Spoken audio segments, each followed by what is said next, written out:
So కూటమి సర్కార్ హామీలు ఇవ్వలేమని చెప్పేసి తేల్చి చెప్పింది. ప్రస్తుతం ఆర్థిక స్థితి బాగాలేదు కాబట్టి జగన్మోహన్ రెడ్డి చేసినటువంటి విధ్వంసకాండ వల్ల మేము ఇలా హామీలు ఇచ్చాము, కానీ ఇప్పుడు అమలు చేయలేము.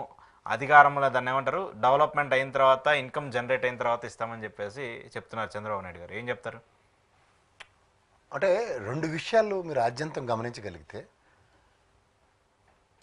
ఆయన చెప్పినవి అంటే సంక్షేమ ఫలాలు ఇవ్వనివ్వండి ఇవ్వకపోనివ్వండి, అది ఆయన ఎవరో ఇవ్వడని విషయం నేను మొదటి రోజు నుంచి నాకు తెలుసు. ఆయన చేయరు. లాస్ట్ ఎలక్షన్స్ ఇయర్లో 3-4 months అన్నది ఒక గేమింగ్ ఉంటుంది వాళ్ళు. సంక్షేమ ఫలాలు అంటే అవే, దానికి సిద్ధపడే ప్రజలు ఓట్లు వేశారు అని చెప్పి వాళ్ళ సాగుకు మనం బాధ్యులం కాదు. సో ఫస్ట్ థింగ్ అది ఉన్నప్పుడు, సెకండ్ థింగ్ ఏంటంటే మీరు ఇవ్వకపోవడం అన్నది మీ డిస్క్రిప్షను, మీకున్న ఫ్లెక్సిబిలిటీ. బట్ మీరు రెండు విషయాలు తప్పు మాడారు. ఒకటేంటంటే 15% గ్రోత్ రేట్ ఉంటే నేను ఇస్తాను అని ఒకటి. 15% గ్రోత్ రేట్ అంటే 16.3 22-23 జిఎస్డిపి మంది 16.3% అవుట్ ఆఫ్ 33 స్టేట్స్లో 4th ప్లేస్లో ఉంది. ఓకే, అది చూడండి కావాలండి, నేను కదా, అది సెంట్రల్ రిలీజ్ చేసి డేటా కదా అది. సో 16.3% గ్రోత్ రేట్ ఉన్నది. మీరు ఈ 7 months టెన్యూర్లో మీకున్న అనుభవానికి దాన్ని పెంచే కార్యక్రమం చూడాలి, కానీ అది డ్రాస్టిక్గా డౌన్ఫాల్ ఎక్కడికి వెళ్ళిందో మనం చాలా విశ్లేషణలు చూసుకున్నాం. 10.3 నేషనల్ ఉన్న దగ్గర మీది ఎక్కడ ఉంది, 9.7 ఎంత ఉంది.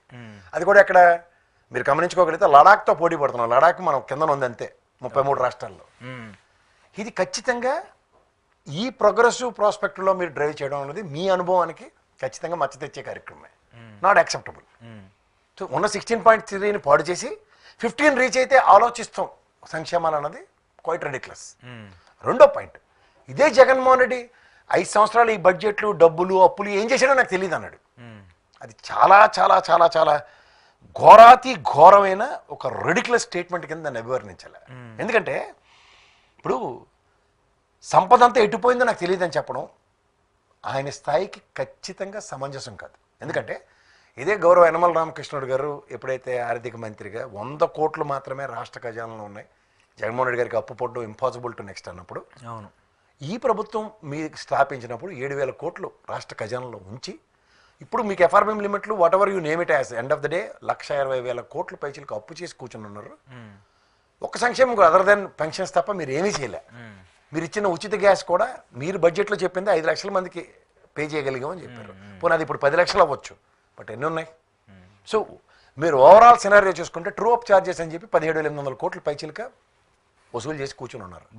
సో ఇవన్నీ దగ్గర ద్వారా మీరు అక్యుములేటెడ్ ఫిగర్స్. మీకు ఒక పక్క అమరావతి కప్పు వచ్చింది, ఆ డొంకలు తీయడానికి నీళ్ళు తోడడానికి తప్ప దేనికి పనికి వస్తుందో నాకేది అర్థం కావట్లేదు. సరే, that is all secondary.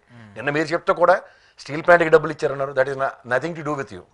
And Polavaram అథారిటీకి డబ్బులు వచ్చినవి, పోలవరం గురించి అదేంటి డయాఫ్రమ్ వాల్ రిపేర్కి డబ్బులు అవుతున్నాయి. ఇది మీకు రాష్ట్రంకి 3 లక్షల కోట్లు ఇచ్చారని మీరు ఎగేసుకుని పగేసుకుని మాట్లాడుకున్నారు. సో ఓవరాల్గా ఇంత మీకు కేంద్ర ప్రభుత్వం సహాయం చేసేస్తుంది అన్నప్పుడు సంక్షేమం ఎందుకు జరగట్లేదు అన్నది క్వశ్చన్. అండ్ ఇది మీరు పక్కన పెడితే ఇన్ని డబ్బులు మీకు ఉన్నాయి స్పాన్ ఆఫ్ 7 monthsలో. జగన్మోహన్ రెడ్డి ఏం చేశాడు అంటున్నారు. ఆ లెక్కలు క్రిస్టల్ క్లియర్గా ఉన్నాయి కదా సార్. నేను 1,00,000 సార్లు చెప్పాను, అది ఇంకోసారి కూడా చెప్తాను, నాకే అభ్యంతరం లేదు. ఎందుకంటే ప్రజలకు తెలియాలా, 2 ఏళ్ళు కరోనా పాండమిక్ సిచ్యువేషన్లో కొట్టుమిట్టాడుకొని చచ్చాం మనం. దీదిగాక అమ్మ ఒడి జగన్మోహన్ రెడ్డి ఆయనలో 57 లక్షల మంది తల్లులకి 26,067 కోట్లు. వైఎస్ఆర్ ఆసరా 79 లక్షల మందికి 25,500 కోట్లు. వైఎస్ఆర్ చేయూత 31,23,000 మందికి 14,124 కోట్లు. ఇళ్ళు పట్టాలు 31,50,000 మందికి ఇచ్చారు. వైఎస్ఆర్ సున్నా వడ్డీ 1,05,00,000 మందికి 4,968 కోట్లు ఇచ్చారు. జగనన్న విద్యా దీవెన 25,40,000 మంది తల్లులకు 11,900 ఇచ్చారు. ఇందులో నిన్న మన లోకేష్ గారు ఫీజు రీఎంబర్స్మెంట్కి క్యాల్కులేట్ చేస్తున్నాం, డౌన్ ద లైన్ అని ప్రోగ్రెస్ ఉంటుంది అని చెప్తే, ఇక్కడ existing whatever is been given అన్నది మీరు ఏం చేయాలన్నది కాలేజీలతో టైప్ చేసుకోవడం, ఈ డేటా తీసుకుని సింక్రనైజ్ చేయడం ఎంతసేపండి.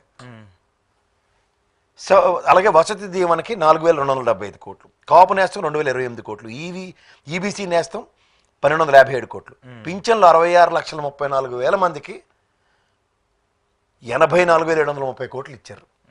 జగనన్న తోడు 2,610 కోట్లు, జగనన్న చేదోడు 404 కోట్లు. ఇవన్నీ డైరెక్ట్ బెనిఫిషరీ ట్రాన్స్ఫర్లు, అంటే ట్రాన్స్పరెంట్గా రాష్ట్ర ట్రెజరీ ఎక్స్చెక్కర్ నుంచి ప్రజలకి చేరిన డబ్బులు యొక్క లెక్క.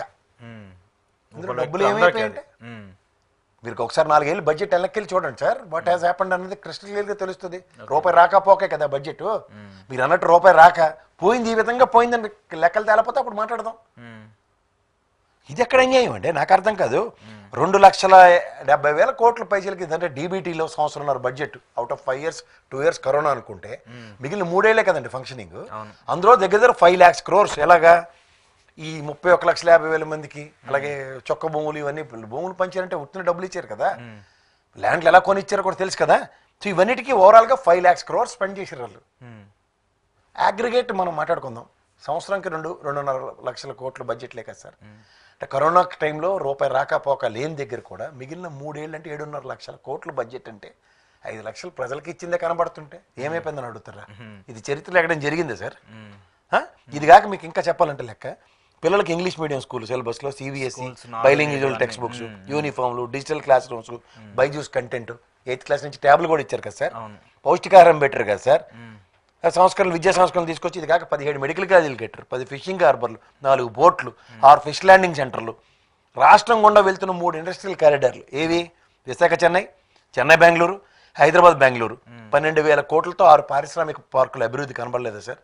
ఆరోగ్యశ్రీ మీ దగ్గర 2.5 లక్షలు ఉండేది, 25 లక్షలకు పెంచారు కదా. పెంచారు. ఉద్దానంలో 742 కోట్లు పెట్టి హాస్పిటల్ కట్టారు కదా సార్. తిరువూరులో డయాలసిస్ సెంటర్ పెట్టారు, పీకొండూరులో మినీ డయాలసిస్ సెంటర్ పెట్టారు. 2,14,000 అంటే దగ్గర 2,34,000 మందికి ఉద్యోగాలు, ప్రభుత్వ ఉద్యోగాలు ఇచ్చారు కదా. మీరు జస్ట్ 34,000 ఇచ్చారు.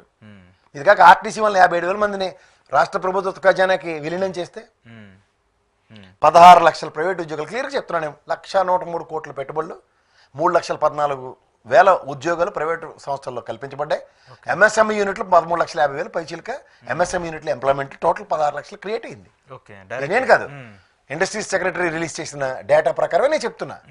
సో ఇందులో భోగాపురం ఎయిర్పోర్ట్కి నిజంగా చెప్పాలంటే ఎంతో కొంత ఒక్కొక్క ప్రభుత్వం, మీరు మొదలెట్టారు శంకుస్థాపన, ఈయన ఒక 5,000 కోట్లు ఖర్చు పెట్టి ఉన్నది లెక్క బడ్జెట్లో చూసింది ఫిగర్లు అవి. అది మొత్తం కలిపి వాళ్ళు కానీ వీళ్ళు కానీ 50 ఏళ్ళకి ఒక వాలంటీర్ పెట్టారు, 2,60,000 మంది. వాళ్ళకి ఎక్స్చక్కర్ నుంచే కదా 5,000 600 ఇచ్చింది. అవును, ఈ లెక్క మనకు తేలాలి కదా. ఆ డబ్బులు ఏమైపోయి తెలియదంటే మరి ఏది చెప్పాలి? ఇది 2,200 జనాభా ఉన్నోడికి ఒక గ్రామ పంచాయతీ కింద దాంట్లో సచివాలయం కట్టాడు, ఆర్బిక సెంటర్ కట్టాడు, నెక్స్ట్ ఒక విలేజ్ క్లినిక్ కట్టాడు, నాడు నేడు స్కూల్ పరివర్తన చేశారు. అది కట్టొచ్చినట్టు బిల్డింగ్లు కనబడుతుంటుంది, ప్రభుత్వ ఖజానా నుంచి ఎక్స్చక్కర్ నుంచి ఖర్చు పెట్టిన డబ్బులే కదా. ఇవి మాట్లాడరండి. గ్రామ సచివాలయంలో 15,000 పైచీలకు కట్టారు, దాంట్లో 1,27,000 మంది ఈనాడు రాశాడు కదా ఉద్యోగ కల్పన జరిగింది ఎలక్షన్స్ ముందు. తూచి ఇంక బాగోదని పోనీ అది కూడా మర్చిపోవచ్చు, అది అబద్ధం అనుకున్నా సరే 40,000 మందిని అందులో తీసే కదా మాతృ సంస్థలకి అటాచ్ చేస్తున్నాం. నిన్న కాక జీవో రిలీజ్ చేశారు కదా. మరి ఇవన్నీ ఎక్స్చక్కర్ నుంచి కాకుండా నేను ఎన్నోసార్లు చెప్పిన, మీ ఆయంలో 89.94% జీతభత్యాలకి ఇచ్చేవారు. జగన్మోహన్ రెడ్డి గారి ఆలయంలో 111% జీతభత్యాలు. నేను తెచ్చిపెట్టారా? ఇవన్నీ రాష్ట్ర ఖజానాల నుంచి తెచ్చినవే కదా, బయట నుంచి ఎక్కడో తీసుకొచ్చి పెట్టలేరు కదా. పోనీ అప్పులు కూడా నాకు తెలిసి ప్రభుత్వ రంగ సంస్థల బ్యాంకుల నుంచి కాకుండా యాడ్ నుంచి తెచ్చి పెడతారు సార్. ఎందుకు అనవసరంగా ఆ స్థాయి, ఆయన ఉన్న స్థాయికి ఆయన మాట్లాడిన మాటలు. నాకు ఇంకా బాధాకరమైన విషయం ఏంటంటే, ఈ ఖర్చు చూపించాలి ఒకసారి. పోర్ట్లు